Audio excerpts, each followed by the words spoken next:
قال أنا من الناس دي هم محسنين الطباع، وأنا من الناس دي ما يفرحوا بالطباع،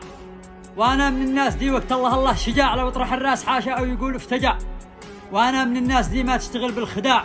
لا عاش من نافق الناس ولا خدع، وأنا من الناس دي لا جاي هدم قلاع، وأنا من الناس دي يكفيك لا قد فزع.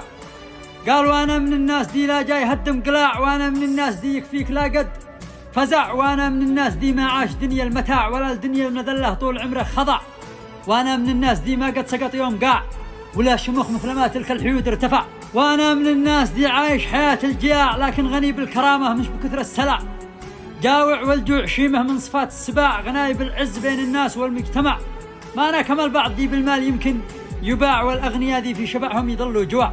وهامتي ما توطت بل تزيد ارتفاع، وداخلين الحمية والكرامة طمع،